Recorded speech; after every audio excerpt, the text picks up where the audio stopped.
Hello there, my name is Laura and it's 5th of February 2019 and I'm here to discuss a very unusual subject based on my own personal experiences of over a year ago. And before I commence, I would like to say that I'm the first one that if someone had told me a year ago that I'd be having such experiences, I would have said, no way, I'm not the type of person, I don't believe in these things, etc. And yet, I have the presence of two shamans in my life. Following me, watching me, and commenting on my life.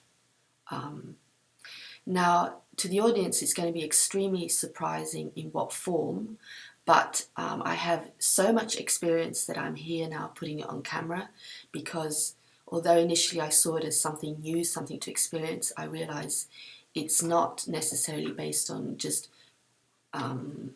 an experience, but there are some underlining other factors which are why this male shaman in particular is behaving this way towards me, and it has made me extremely worried, concerned, and here I am now sharing a little bit.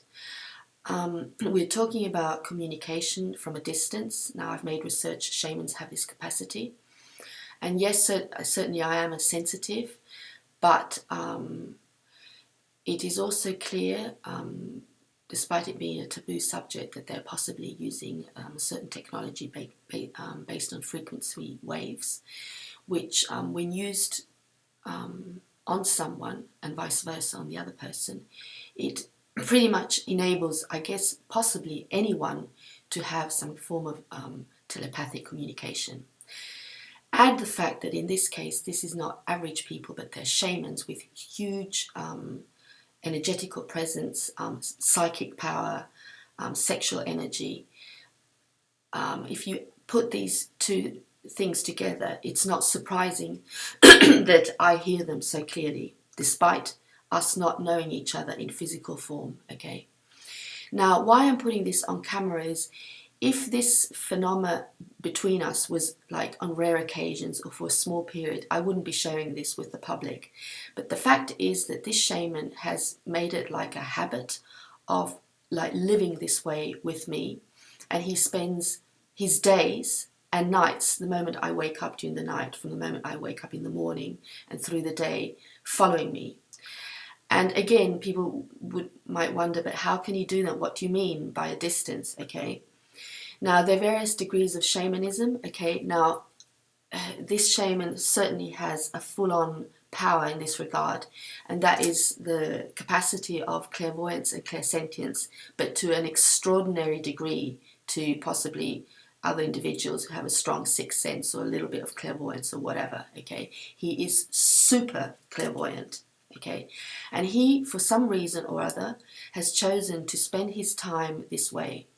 In brackets, we, I guess some people know, others don't, and I'm sharing this nonetheless, is that also to point out is, another person might wonder, but how does he find the time? Why would he be doing it? Well, he, compared to the average person, doesn't have a normal job. You could call him a yogi who spends a lot of periods in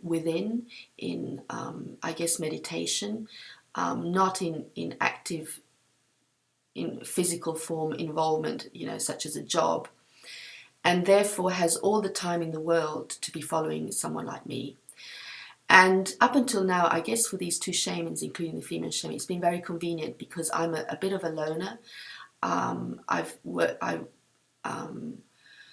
was hoping since such a long time not to have to share this phenomena in my life, and I was truly of the belief that they were going their own way. And so for a long time I kept quiet. And although these shamans are residing in Switzerland, and my good fortune is at least I know who they are and know where they are, because it would be really worrying if it was, for example, some shamans in some other continent, for example, Africa or South America, and I literally didn't know anything about them. Luckily, I know who they are. It is also very clear that from a society perspective, they're probably seen in different ways from different people, but they're certainly playing a very dirty game with me, okay? Because from what I have gathered after so much experience is one of the reasons the male shaman is so attached to me, like literally over my shoulder, is, first of all, based, I guess, on his own fear for some reason or another, but it's clearly linking me to some dark forces. Now, I'm not here to discuss who or what these dark forces are, but it's through their capacity as well as the female influence shaman that they keep connecting me this way. Okay. Also, one of the reasons I'm speaking out now and not before is, last winter when it started happening and I was feeling uncomfortable, I said, well, I don't have a partner in my life. It's a new phenomenon. I know who this shaman is, whatever, I'll just bear with it. It's a new experience having someone read my mind all day. But in the meantime, I've had in these last 6 months quite a few possibilities with guys, okay? And although initially always believing that, I would be left alone by this male shaman, it has proven completely the opposite.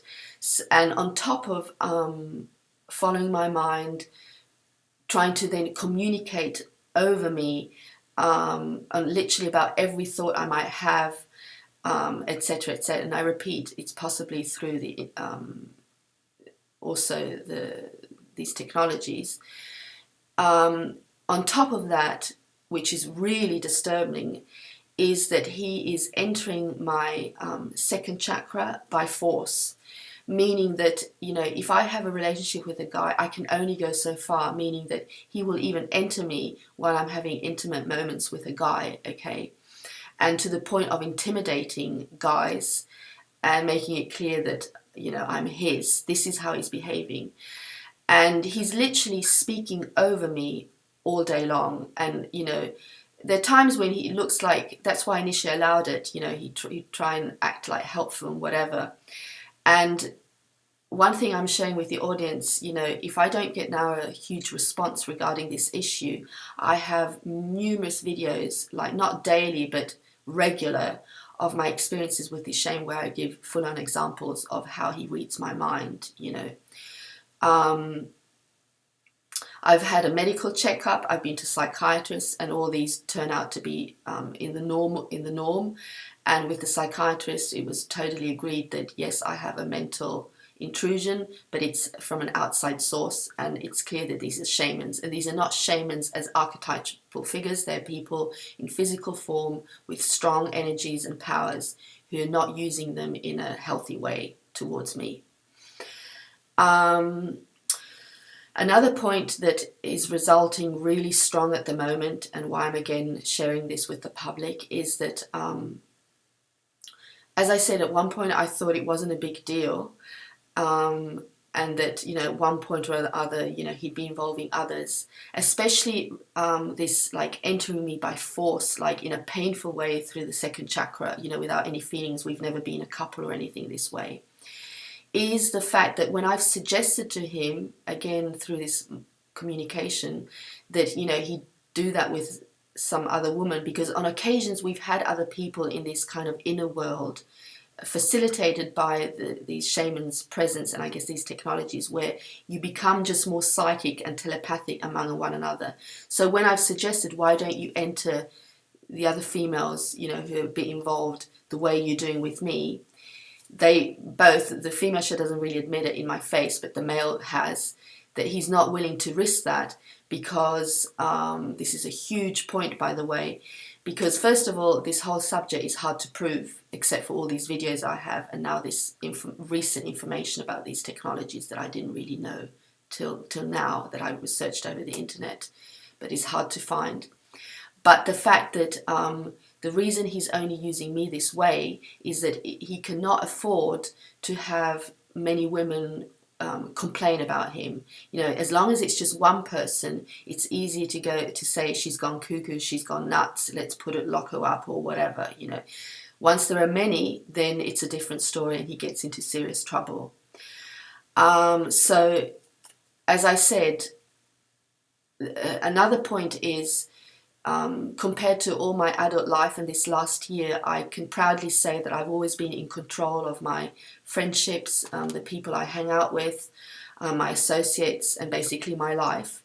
But this is the first time in my life that I absolutely have no control of this behavior. this male shaman, you know, if he chooses to enter me this way and follow my mind, there's absolutely nothing I can do about it. And people have said to me that I've shared a little bit, well, you know, just ignore it. Sure, I do ignore his chatter and his presence over my shoulder.